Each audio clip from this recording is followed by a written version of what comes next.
Kurukshetra doctor Balasaheb Shinde लिखित पुस्तकाचे क्रमशः ब्राह्मण महात्मा लोक शमीजी आम्हाला सर्व पुण्यस्थानांचे दर्शन घडवले। भीम हा पुण्य प्रदेश कुबेराचे निवासस्थान आहे। आता आपण कुबेराच्या भवनामध्ये कसा प्रवेश करायचा याचा विचार करूया। युधिष्ठिर असे म्हटल्याबरोबर आकाशवाणी झाली, कुबेराच्या या आश्रमापासून पुढे जाणे शक्य नाही। हा मार्ग अत्यंत दुर्गम आहे। राजन, ज्या मार्गाने तुम्ही आला त्या मार्गाने विशाल बद्री नावाने प्रसिद्ध भगवान तर नारायण आश्रमात परत जा। तेथून पुष्कळ फळाफुलांनी संपन्न वृषपर्वाच्या रमणीय आश्रमामध्ये जावे। जेथे सिद्ध आणि चारक राहतात त्या आश्रमाला पार करून अष्टपेरणी यांच्या आश्रमाकडे जावे। तेथे निवास करावा। त्यानंतर तुम्हाला धन दाता कुबेराचा निवास स्थानाचे दर्शन होईल। त्यावेळी सुगंधित हवा वाहू लागली, फुलांचा वर्षाव होऊ लागला। आकाशवाणी ऐकून सर्वांना आश्चर्य वाटले। धौम्य म्हणाले, आकाशवाणी प्रमाणेच वागायला हवे। मग युधिष्ठिर सर्वांना घेऊन नरनारायण आश्रमात परत आला। द्रौपदी बंधू सर्व ब्राह्मणांसह तेथे राहू लागला। जटासुरवध त्यानंतर पांडव अर्जुनाची प्रतीक्षा करीत गंधमादन पर्वतावर राहू लागले। घटोत्कचाचा राक्षस तेथून निघून गेला। एक दिवस भीम ही बाहेर गेला होता हे पाहून त्यावेळी एका राक्षसाने पांडवांनी द्रौपदीचे हरण केले। तो ब्राह्मणांच्या वेशामध्ये तेथे राहत होता। पांडवांची शस्त्रे हरण करू इच्छित होता। द्रौपदीचे हरण करण्याची संधी पाहत होता। त्या दुष्टात्मा पापबुद्धी राक्षसाचे नाव जटासुर होते। राखेमध्ये लपलेली आग जशी दिसत नाही त्याप्रमाणे ब्राह्मणामध्ये लपलेला राक्षसाचे खरे रूप अगोदर कुणालाच कळाले नाही। घटोत्कच आणि भीम नाही, लोमेश ध्यान लावून बसलेले। दुसरे ब्राह्मण कोणी स्नानासाठी तर कोणी फुले आणण्यासाठी गेले होते। ही संधी पाहून त्या पाप्याने राक्षस रूप धारण केले। पांडवांची शस्त्रे द्रौपदी आणि 3 पांडवांना घेऊन तो निघाला। त्यावेळी सहदेव कसा तरी सुटला। त्यांनी तलवार ही सोडवली।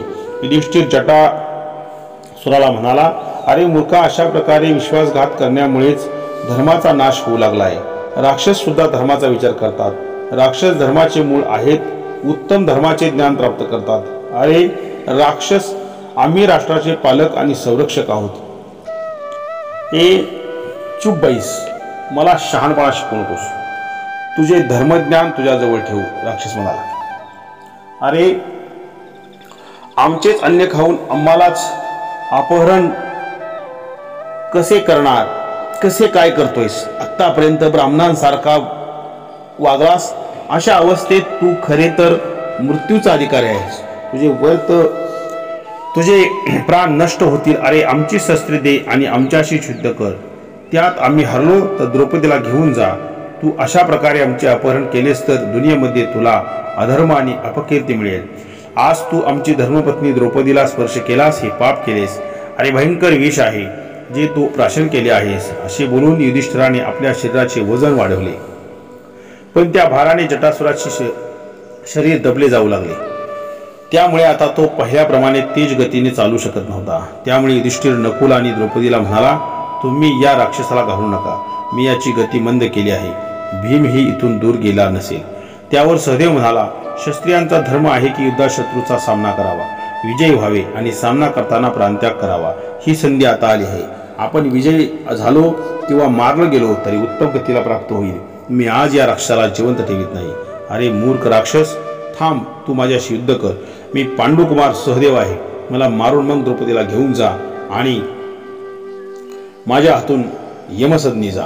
सहदेव असा म्हणत होता तोपर्यंत हातात गदा घेतलेला भीम दिसू लागला। त्याने त्या राक्षसाने पकडलेले 2 भाऊ आणि द्रौपदीला पाहिले। जटासूर राक्षस रस्त्यातच गोल गोल चक्कर आल्यासारखा फिरत होता। त्याची बुद्धी भ्रष्ट झाली होती। दैवानेच त्याला रस्ता रोखला होता। भीमाने द्रौपदी आणि बुद्धीचे अपहरण होताना पाहिले। भीम म्हणाला, अरे पापी, तू पूर्वी शास्त्रांचे निरीक्षण करत होतास तेव्हाच मी तुला ओळखले होते। तुझ्यावर माझा विश्वास नव्हता। तू ब्राह्मणाच्या रूपात लपून बसला होतास, परंतु आमचे काही अप्रिय करीत नव्हतास म्हणून त्यावेळी तुला मारले नाही। तू आमचे कार्य करीत होतास, आम्हाला अप्रिय वाटेल असे काम करीत नव्हतास। ब्राह्मण अतिथी बनून आला होता आणि त्याने कोणताही अपराध केला नव्हता, मग त्याचा वध कसा करता येईल? आज तुला द्रौपदीचे आणि पांडवाचे अपहरण करण्याची दुर्बुद्धी सुचली।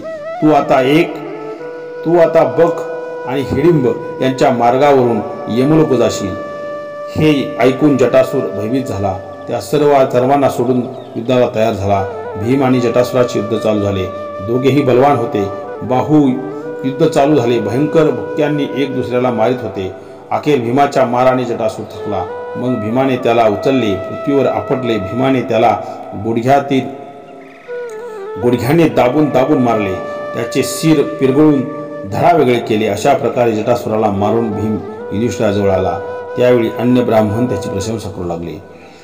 वृषपर्वा आश्रमातून आर्ष्टिशेन आश्रमामध्ये जटासुराला मारल्यानंतर सर्व पांडव पुन्हा नरनारायण आश्रमामध्ये आले. ते तेथे राहू लागले. एक दिवस युधिष्ठिर पांडवासहित द्रौपदीला म्हणाला, अर्जुन गेलेल्या 4 वर्ष होऊन गेले. अर्जुनाने संकेत केला होता की मी 5 वर्षांनी परत येईल. अस्त्रविद्या प्राप्त करून अर्जुन आता लवकरच परत येईल. त्यानंतर सर्व पांडव उत्तर दिशेकडे चालू लागले. कैलास पर्वत, मैनांक पर्वत, गंधमादन पर्वताच्या दऱ्या खोऱ्यातून पुढे श्वेत हिमालय पर्वताचे दर्शन घेतले. 17 दिवसानंतर हिमालयाच्या पृष्ठभागावर पोहोचले. त्या ठिकाणी फुलझाडांनी घेरलेला वृषपर्वांचा परम पवित्र आश्रम होता. पांडवांनी राजश्री वृषपर्वाजवळ जाऊन प्रणाम केला. त्या ठिकाणी पांडव 7 दिवस राहिले. 8व्या दिवशी वृषपर्वाची आज्ञा घेऊन पुढे जाण्याचा विचार केला. ब्राह्मणांना तेथेच ठेवले. आपली शिल्लक सामग्री तेथे ठेवली. वृषपर्वा भूत आणि भविष्याची ज्ञाता होते, धर्मज्ञ होते. त्यांनी पांडवांना पुत्राप्रमाणे उपदेश केला. त्यानंतर पांडव उत्तर दिशेकडे निघाले. वृषपर्वा परत फिरले. अनेक दुर्गम प्रदेश, गुढा, दऱ्या खोऱ्या पार करून पांडव पुढे चालत होते. पुरोहित, धौम्य, द्रौपदी, 4 पांडवांनी लोमेश हे सर्वजण बरोबर चालले होते. पुढे ते माल्यवान पर्वतावर पोहोचले. सुगंधित फुले, सुमधुर फळे, मनोहर सरोवर, वृक्षवल्ली यांना पाहत पाहत तिथून निघून पुढे निघाले. पुढे गेल्यानंतर पांडवांनी फळाफुलांनी युक्त वृक्षांच्या मध्ये राजश्री आष्टिपेन यांचा आश्रम लागला. नंतर ते संपूर्ण धर्माचे विद्वान आष्टिपेश यांचे जवळ गेले. युधिष्ठिरांनी आपले नाव आणि परिचय सांगितला व त्यांना प्रणाम केला. त्यानंतर द्रौपदी, भीम, नकुल, सहदेव यांनी प्रणाम केला. धौम्य आणि सर्वजण यांच्या भोवती उभे होते. आष्टिसेन म्हणाले, आपण सर्वजण खाली बसावे. आष्टिसेनांनी त्यावर आदर सत्कार केला. कुशल समाचार विचारला. कुंतीनंदन, खोटे वर्तन करण्याकडे तुझे मन जात नाही ना? तू धर्मामध्ये मन लावलेस होतेस ना? आई वडिलांविषयी जी सेवावृत्ती असायला हवी ती तुझ्याजवळ आहे ना? त्याच्याकडे शीतलता नाही ना? तू गुरुजन, वृद्ध, विद्वांचा आदर केला आहेस ना? पापकर्मांमध्ये तुझी रुची नाही ना? ज्याने तुझ्यावर उपकार केला आहे त्यावर परोपकार केला आहेस का?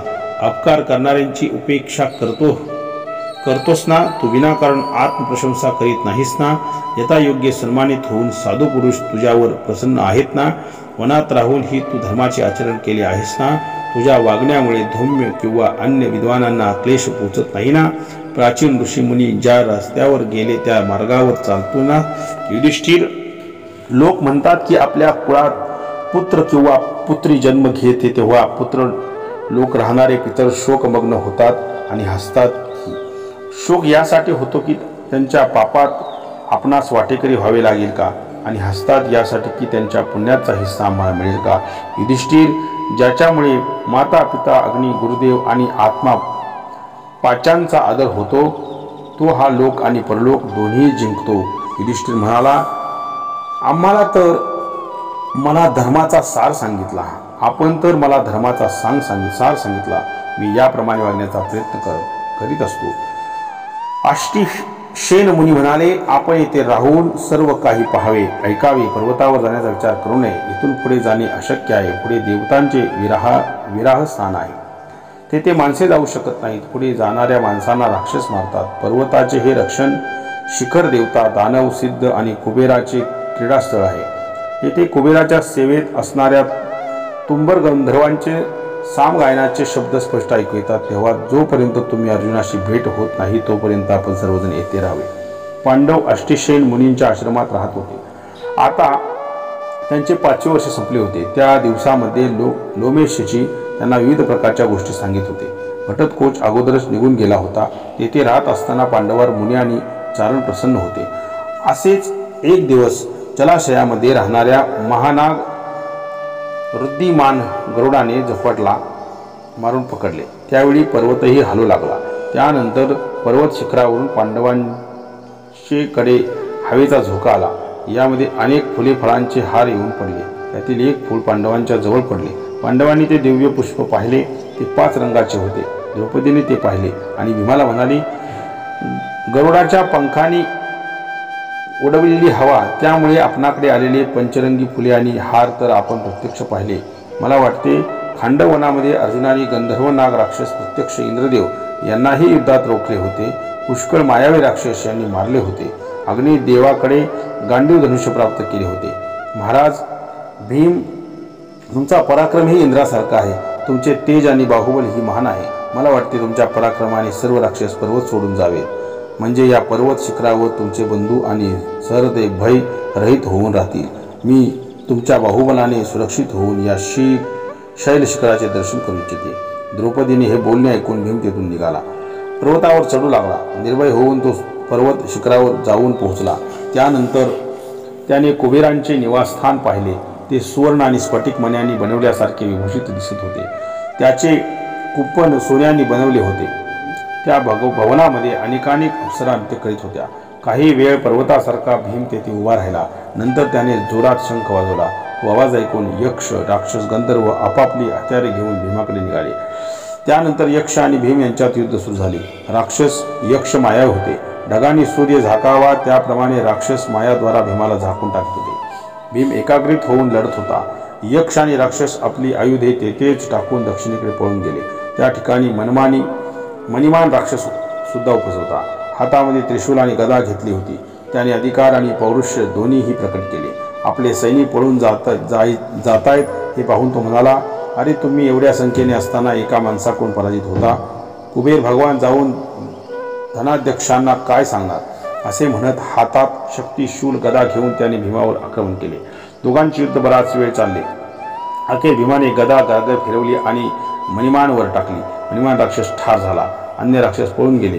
त्यावेळी भीम दिसत नव्हता म्हणून युधिष्ठिर, नकुल, सहदेव, द्रौपदी वगैरे सर्वजण उदास झाले. पांडवांनी द्रौपदीला अष्टसेनच्या देखरेखाली सोपवली. हातात शस्त्र घेऊन पर्वतावर चढू लागले. भीमाला इकडे तिकडे शोधू लागले. मग त्यांना भीम आणि त्याचे मारलेले राक्षस दिसू लागले. युधिष्ठिर म्हणाला, भीम, तू हे दुस्साहस केलेस. लोक म्हणतात राजद्रोह करू नये, परंतु तू राजद्रोह तर केलासच, पण देव आणि द्रोह ही केलास. माणसाला पापकर्माचे फळ नक्कीच मिळते. झाले ते झाले. आजपासून असे कर्म तू करू नकोस. दरम्यान भीमापासून वाचलेले जखमी राक्षस कुबेराकडे गेले आणि म्हणाले, राजन, आपले सर्व राक्षस विविध हत्यारांनी युक्त होते, तरीही एका माणसाने युद्धामध्ये मारले. क्रोधवश मणिमान वगैरे राक्षसही मारले गेले. हे ऐकून कुबेर संतापला. क्रोधाने डोळे लाल झाले. म्हणाला, हे कसे शक्य आहे. भीमाने हा दुसरा अपराध केला आहे. असे म्हणून रथ उठण्याची आज्ञा केली. रथावर बसून कुबेर युद्धभूमीकडे निघाला. त्याच्याबरोबर अनेकानेक यक्षही निघाले. तेथे भीम उभा होता. तेथे पोचले. पांडवांनी हजारो यक्षाबरोबर कुबेराला आलेले पाहिले. कुबेराने पांडुपुत्रांना पाहिले. कुबेर मनातल्या मनात प्रसन्न झाला. हे सर्वजण पांडवांच्या जवळ उभे राहिले. पांडवांनी कुबेराला प्रणाम केला. स्वतःला अपराधी समजून हात जोडून उभे राहिले. कुबेर युधिष्ठिराला म्हणाला, युधिष्ठिर, तू नेहमी सर्व प्राण्यांच्या हितासाठी तत्पर असतोच, म्हणून तुम्ही सर्वजण या पर्वतावर शिखरावर निर्भय होऊन राहा. युधिष्ठिर, तू भीमावर क्रोध करू नकोस. ते यक्ष राक्षस काळाने अगोदरच मारले होते. भीम केवळ निमित्त मात्र आहे. आणि हे भीम, तू हे जे दुस्साहस केले आहेस त्याबद्दल लज्जित होऊ नकोस, कारण या यक्ष राक्षसांचा विनाश देवतांद्वारा अगोदरच झाला होता.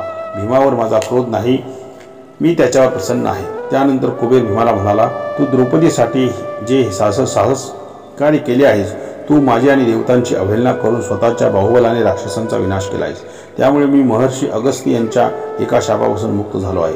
त्यानंतर कुबेराने पांडवांना उपदेश दिला. म्हणाले, आता पुन्हा तुम्ही राजश्री अष्टिकसेन यांच्या आश्रमामध्ये जाऊन शोक आणि भयभीत होऊन राहावे.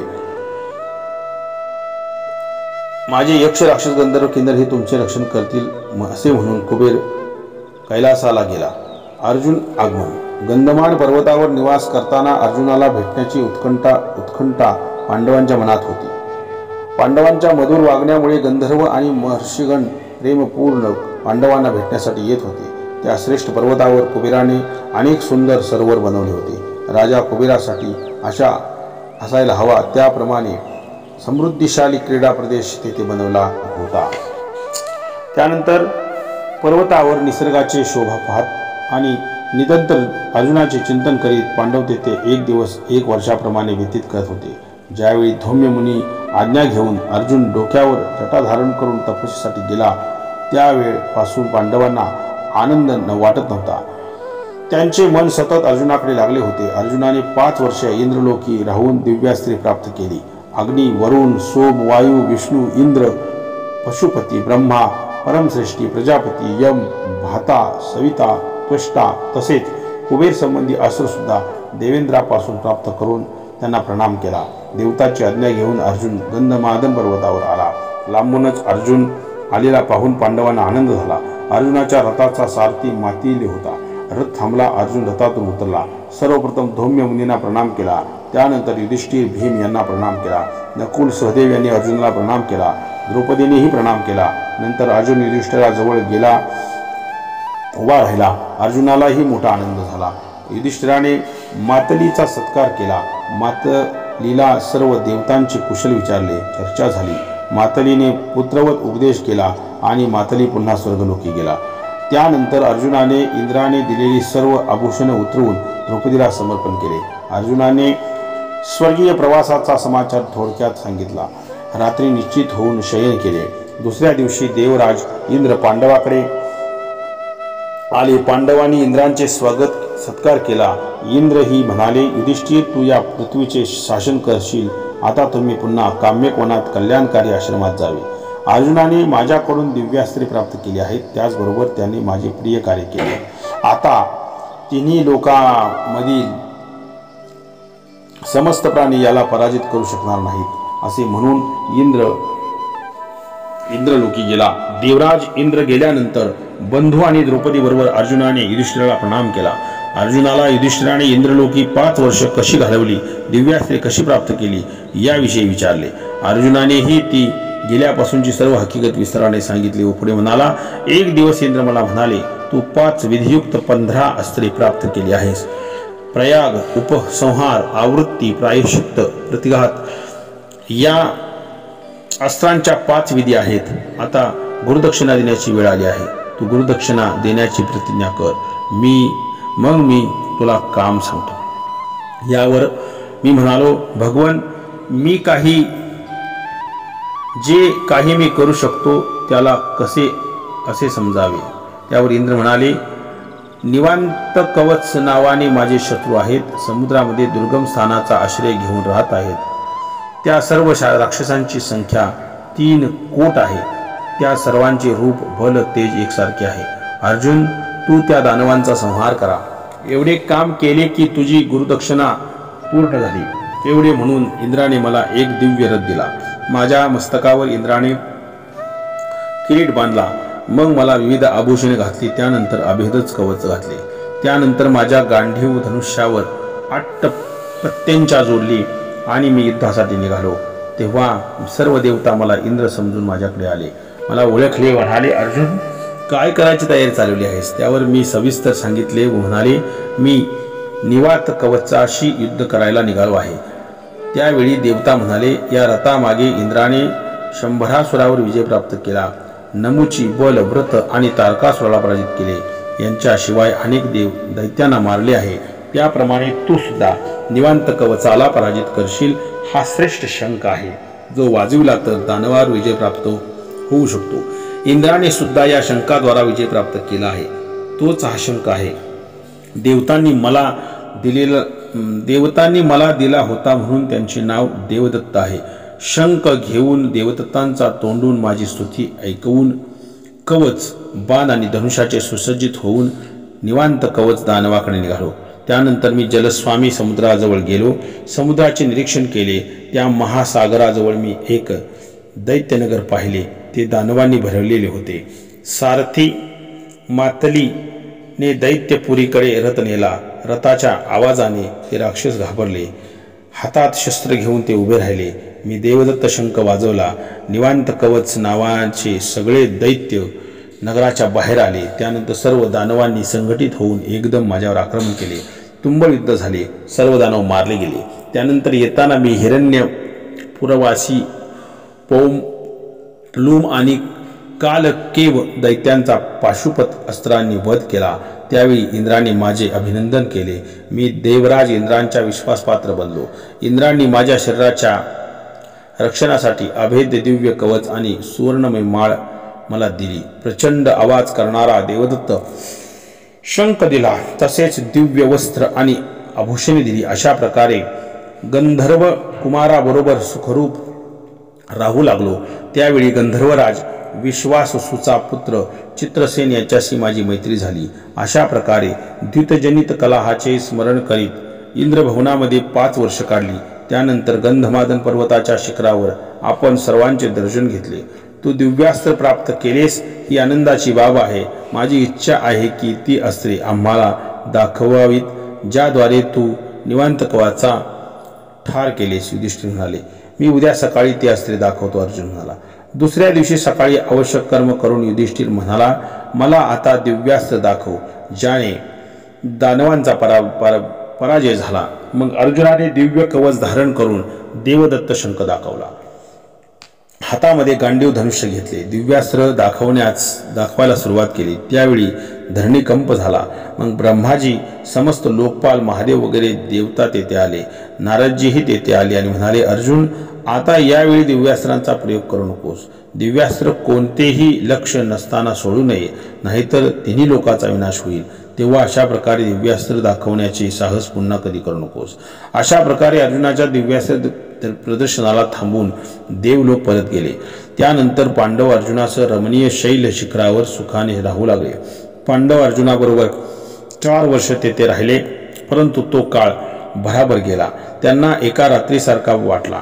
अगोदरची 6 वर्ष अर्जुनाबरोबर 4 वर्ष अशी एकूण वनवासाची 10 वर्ष पांडवांनी काढली.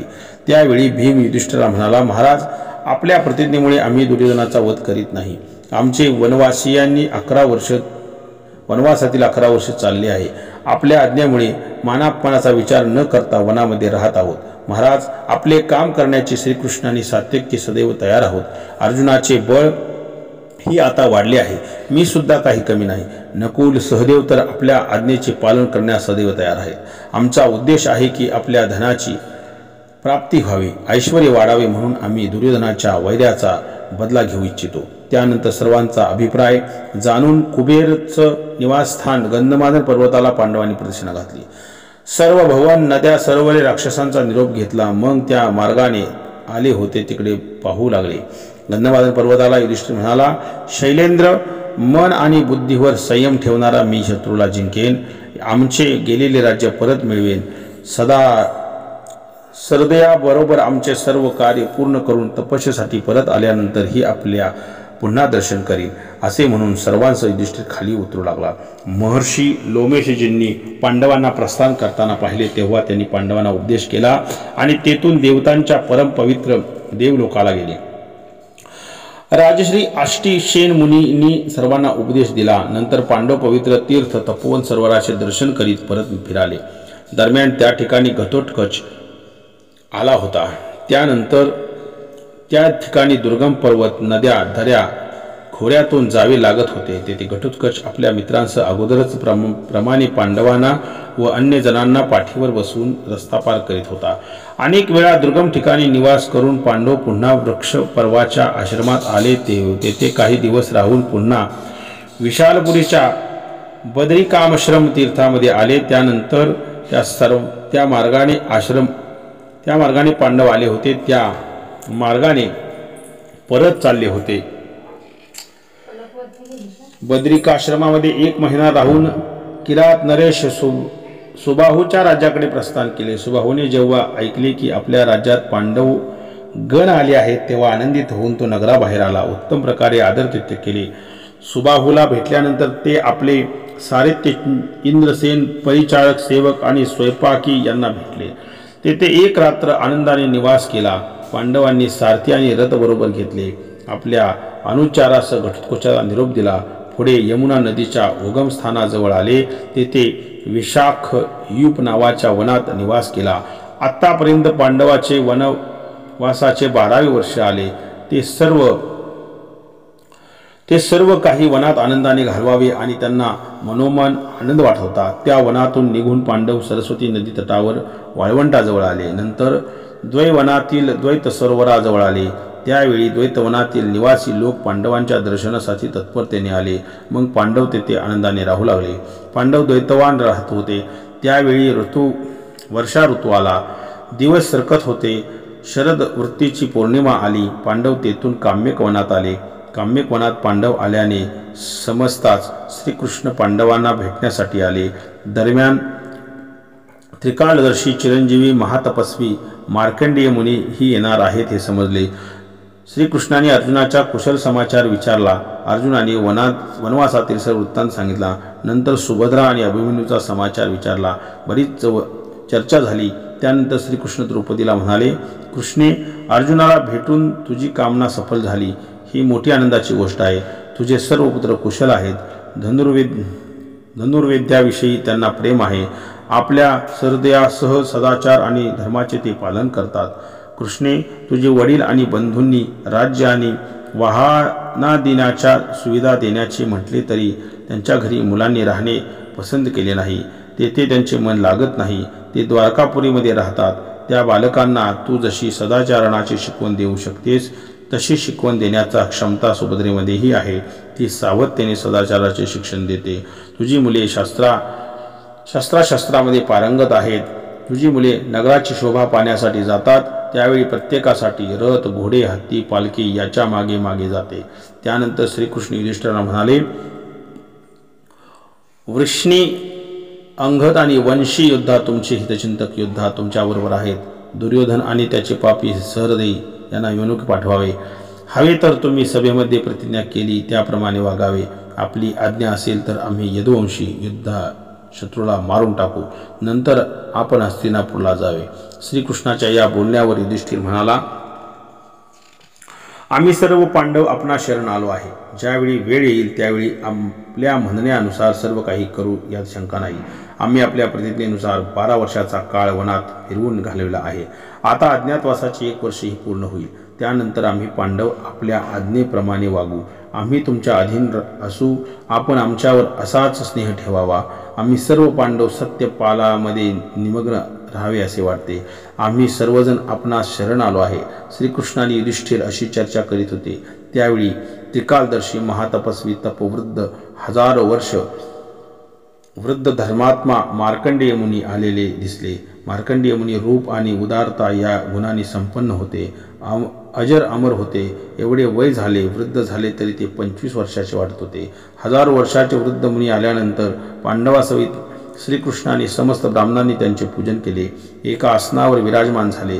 त्यावेळी ब्राह्मणांनी पांडवांच्या समेत भगवान श्रीकृष्ण म्हणाले, मार्कंडेयजी, आपला उपदेश ऐकण्यासाठी पांडवांसहित येथे ब्राह्मणही आले आहेत. आम्हाला सर्व लोकांना आपला उत्तम वाणीचे रसस्वादन करण्याची इच्छा आहे. त्यानंतर युधिष्ठिराने मार्कंडेयांना काही प्रश्न विचारले. मार्कंडेयजींनी त्यांचे समाधान केले. त्यांनी उत्तमात उत्तम उपदेश दिला. 4 युगाची माहिती सांगितली. कलियुगाचे वेळी लोकांचे वर्तन कसे असेल यावरही सांगितले. विशेष सेवनाने होणारी हानी, सत्संगाचे लाभ, पंचमहाभूताचे गुण आणि इंद्रिय निग्रहाचे वर्णन केले. द्रौपदी आणि सत्यभामा संवाद. ज्यावेळी पांडवांनी ब्राह्मण लोक जवळ बसून धर्मचर्चा करीत होते त्यावेळी द्रौपदी आणि सत्यभामा एका बाजूला जाऊन बसल्या होत्या. अत्यंत प्रसन्नतेने हास्य विनोद करीत होत्या. एकमेकींचे कुशाग्रक्षेम विचारले. त्यानंतर सत्यभामेने द्रौपदीला विचारले, कोणत्या व्यवहाराने वागण्याचे तू मजबूत अंगष्टेयांच्या वीर पांडवावर अधिकार करतेस? अशा प्रकारे तुझे पती तुझा वश राहून तुझे प्रिय करतात आणि तुझ्यावर कधी रागवत नाहीत. काय कारण आहे की पांडव तुझ्या अधीन राहतात आणि सगळेच्या सगळे तुझ्या तोंडाकडे बघतात? याचे रहस्य मला सांग हे कृष्णे. आज मलाही असे एखादे व्रत, तप, स्नान, वशीकरण मंत्र, विद्या, शक्ती, झाडपाल्याचे औषध, जप, होम किंवा दवा सांग जे यश आणि सौभाग्याची वृद्धी करणारे आहे, ज्यामुळे माझे श्रीकृष्ण माझ्या अधीन राहतील. त्यावेळी पती परायण द्रौपदी म्हणाली, अगं तू ज्याविषयी मला विचारलेस हे साध्वी स्त्रियांचे क्रमशः वाचन ऐकण्यासाठी चॅनल सबस्क्राईब करा आणि बेल आयकॉन दाबा. रामकृष्ण हरी.